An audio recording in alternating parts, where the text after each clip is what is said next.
Hi everyone, this is a review of solving equations. So it is technically tied to the 5.1 Go, but because of the Desmos activity that we did for 5.1, we're not necessarily assigning the 5.1 Ready Set Go. So this is really just a quick video to go over some stuff about solving equations and simplifying expressions so that if you're a little rusty because of the big break that we've had, hopefully this will help explain some of it. So let's talk about solving. When we're solving equations, we want to get the variable isolated. So remember, the variable is the unknown, and isolated means get it alone. Our goal is to make it so that it's x equals or y equals or something along those lines. All right, so we can do this by moving all of the other numbers that are near the variable using inverse operations. So inverse means the opposite. So whatever's going to undo it. Oh, I did not mean to make that small. Sorry about that. So we're going to undo whatever operation is currently happening. All right, now just as a quick note, we always solve equations. All right, and an equation is always going to have an equal sign. Okay, that's super, super important to all of this. So if we look at this example here, we can see that that's an equation because of the equal sign that's here. All right, so we're going to use inverse operations to solve this equation. So the first thing we should notice is it says 2x minus 5 equals 13. Now, in order to isolate the variable, in order to get the x alone, we have to undo what's happening in the opposite order. So since it's 2x minus 5, the first thing we have to get rid of is that minus 5. The inverse of subtraction is addition, so I'm going to go ahead and add 5. But I can't just do it to one side of the equation, I have to do it to the other as well. So I'm going to add 5 to both sides of my equation. Now when I do that, negative 5 plus 5 is 0. So on the left side, I'm simply left with 2x, and on the right side, I have 13 plus 5, which is 18. Now when I look at the variable, it's still not quite alone. It says 2x.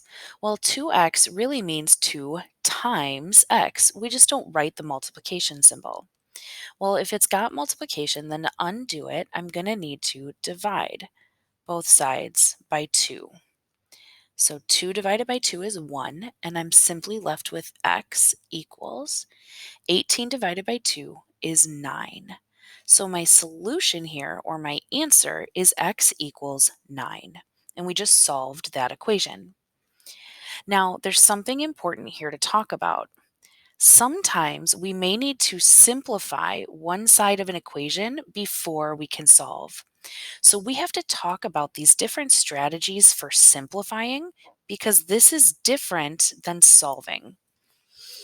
So the first strategy that we have is distributing. So hopefully you remember that distributing happens when there are parentheses. If there's a number in front that we need to distribute, we are going to multiply it inside. So we are going to take this 3 and multiply it by 2x, and then we are going to take this 3 and multiply it by negative 5. We are distributing it. So again, just to show you, we're doing 3 times 2x, and then we're doing 3 times negative 5. So this is that 3 that was outside, and then the 2x minus 5 is what was inside the parentheses.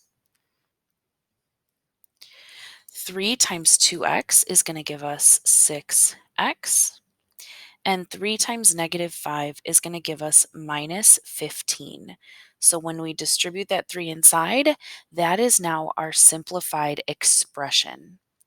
And hopefully you can recognize that this is an expression, not an equation. So we're going to write that just really quickly.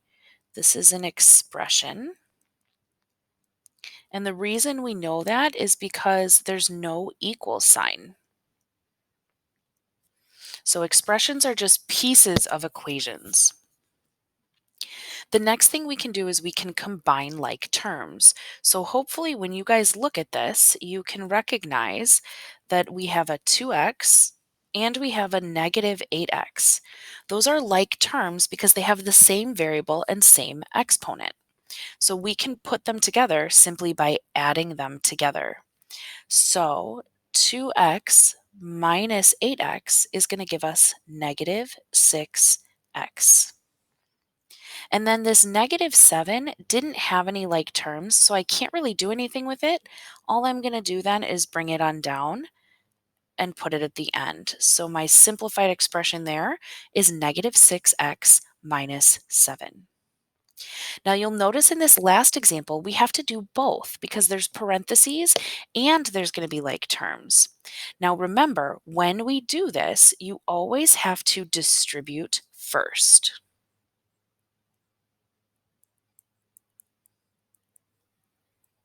We need to get rid of the parentheses because right now this 3 and this 5, although they look like terms, they are not because of the parentheses there.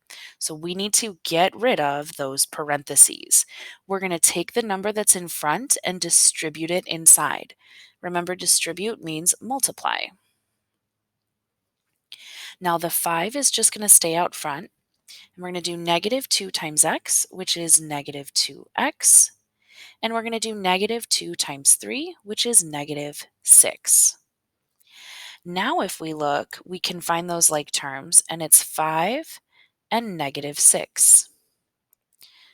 The negative 2x doesn't have any like terms, so I'm just going to take it and rewrite it underneath, so negative 2x. And now for my like terms, I have 5 and negative 6. So 5 plus negative 6, if I'm unsure, I can use my calculator, but I know that that's going to be negative 1. So my simplified expression is negative 2x minus 1. And so our second step here was to combine like terms. All right, we're going to do just a couple quick examples of solving some equations just to make sure that you are comfortable with doing so. So if we take a look at number 1, we'll notice that there's parentheses. So I think the first thing we should do is go ahead and distribute that 3 inside. So we're going to do 3 times x, which is 3x. We're going to do 3 times negative 4, which is negative 12. And then we're going to say equals 21. Notice we don't distribute across the equal sign. We only distribute to what's inside the parentheses. Now we can go ahead and use our inverse operations just like we did in the beginning. So since this says 3x minus 12, the last thing being done is subtracting 12. The inverse of that would be to add 12 to both sides. So on the left side, I now have 3x equals 21 plus 12 is 33. Now my inverse operation I'm going to need is division because 3x means 3 times x. So I'm going to go ahead and divide both sides by 3. And I get x is equal to 33 divided by 3, which is 11.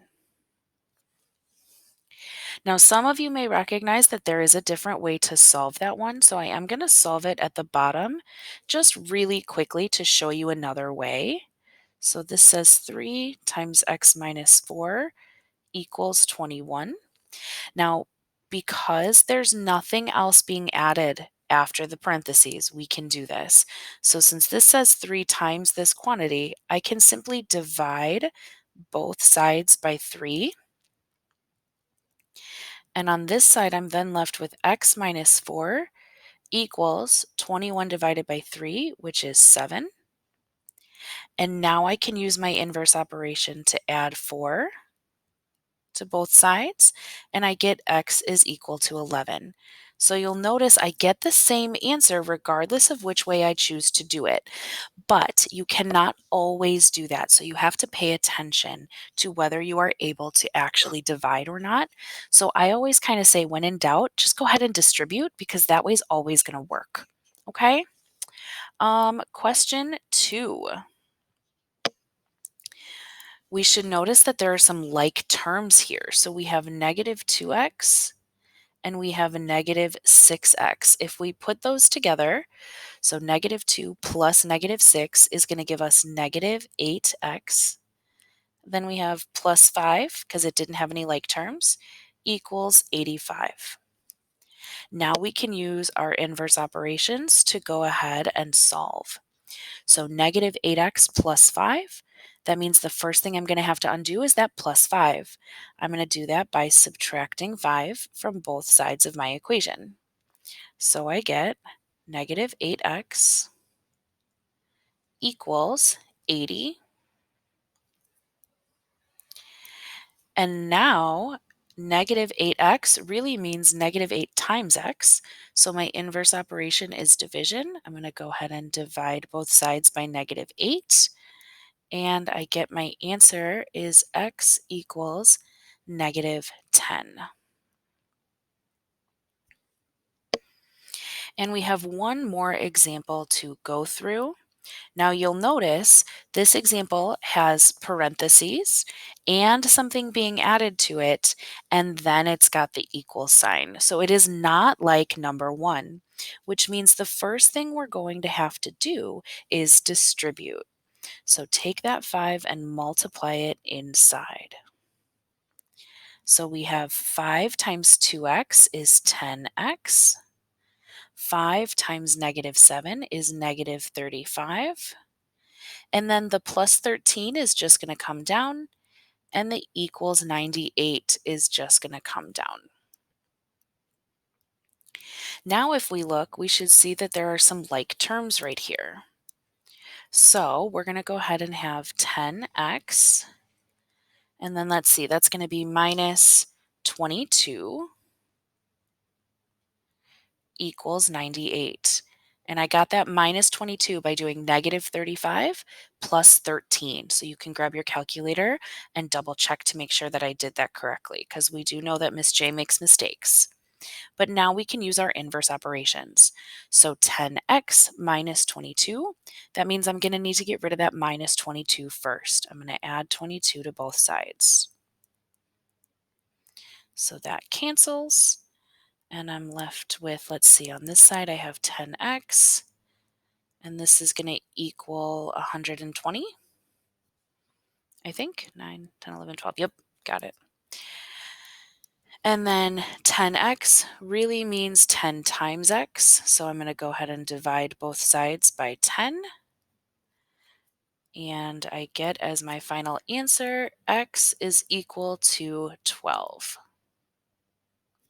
So there's my answer there. So again, there's a difference between solving an equation and simplifying an expression. And sometimes when we're solving equations, we have to simplify one side first.